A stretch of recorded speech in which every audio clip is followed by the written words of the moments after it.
You're in a desert, walking along in the sand when all of a sudden you look down and you see an audiophile crawling towards you. You reach down and click the file and begin to play the track. The track plays through your earbuds, its soundstage compressing in the hot sun, distorting its highs trying to accurately reproduce audio. But it can't, not without your help. But you're not helping. Why is that? Okay, I need to preface this video by saying this. Beyerdynamic second generation T1 headphones are the best headphones I've ever worn. They're also one of the most expensive items I've ever had on my head. Opening the box, you'll find a certificate of authenticity, warranty card, and a suede-like hard case with the T1 and cables inside.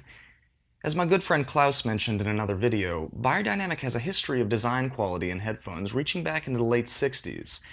Minimal and utilitarian designs have been earmarks of German products since the Werkbund, and those lessons are readily apparent in the T1.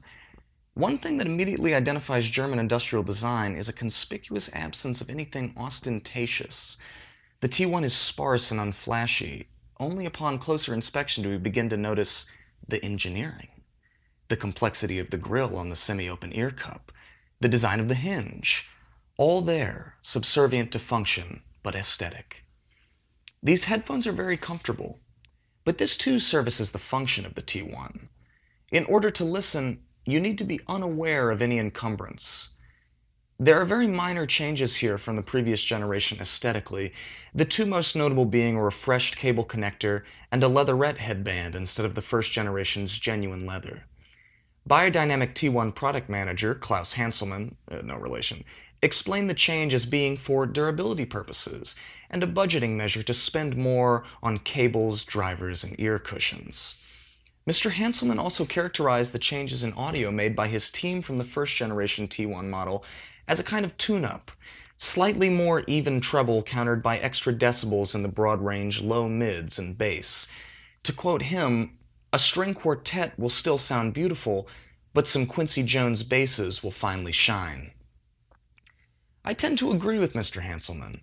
My first impressions of the T1 centered around the widest soundstage I've ever heard, creating feelings of real distance and ability to identify individual sounds and instruments. And despite my general skepticism, can confirm that music just sounds better with these headphones. The semi-open design imbues an acoustic space to almost any recording. Vocals and highs hang in the air and reverberate. Bass punches and pumps, but unlike other headphones I've used, almost never distorts. One of Beyerdynamic's selling points with the T1 has been its Tesla transducers. A Tesla is the standard unit of magnetic flux density. What this means in layman's terms is that the T1 has very powerful magnets moving the dynamic coil inside the ear cups, allowing the T1 to reach greater volume than other models while maintaining clarity and range. The T1 sounds best when using an external amplifier, but can perform even when plugged straight into a laptop. I tend to compare every pair of headphones with Audio-Technica's $100 wonders, the ATH M40X, if only to set a baseline of flatness in audio reproduction. Everything you like about flat monitor headphones you will find in the T1 and more. These are cans that will genuinely offer you a listening experience, but without the gimmicks of rumble bass. But we have to talk about something. Who is this for? I have been racking my brain about these headphones. They are wonderful. But it would be disingenuous for me not to question the price. Is this a listening experience worth 2 weeks of minimum wage? Is this a status symbol? In order to answer this, I had to delve into what the T1 actually is. $1,099 is not buying you a pair of headphones.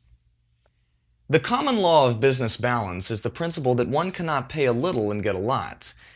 In addition, paying a cheap price will not guarantee the buyer will receive a product of high quality value. These headphones are built to last of fine components by a reputable manufacturer. These headphones stand on a promise of quality, not spectacle or cultural cachet. The T1 is like a BMW. Let's talk cars more because there's an analog here. Cars are, fundamentally, vehicles, both literally and figuratively. A car is a car, a thing to drive, a purpose and a function embedded in an object inasmuch as a headphone is a listening device.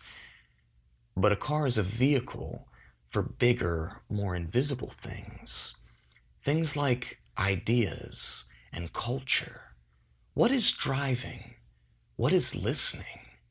Things like status. What is the function of a Toyota Corolla? What is the function of a BMW? The T1 is a BMW, which does not dirty its hands in the affairs of the commuter car. The BMW speaks of a higher standard of driving and will describe acceleration like notes of chocolate in red wine or lemon undertones in craft IPA. The BMW is cultured and no stranger to discussions of status, but speaks softly in a calm, even tone instead of the insecure posturing of a braggart. The BMW is a vehicle for the calculation and reorientation of value. The T1 does communicate status via price, but also via state-of-the-art technology, careful design, and sophisticated listening experience. The T1 will raise your standards by showing them to you for the first time. For the T1 to possess value, you need to purchase not only a product, but invest in that standard. The T1 will not answer your questions. It will teach you how to ask them. That is how you justify this product. You can pay for an epiphany. For those who are perfectly content with tossing a pair of Apple earbuds in their bag for the ride to work, the appeal of the T1 might be harder to understand. But for the passionate listener, for whom listening is a destination in itself, Beyerdynamic has created an experience worth investing in. You need to try them. You need to try these headphones, and you need to drive that BMW. Even if that experience is not valuable to you, the T1 will shake your hand and wish you a good weekend as he takes a matte finish card out of its aluminum case and writes a phone number on the back. "Call me anytime. I'll be here," he says, as you walk out of the showroom. You turn and smile at the T1 and he meets your gaze, nodding in affirmation of any choice you decide to make. You feel elevated. You feel the world is better when people rise to the occasion. The T1 isn't selling you an experience. It is the experience.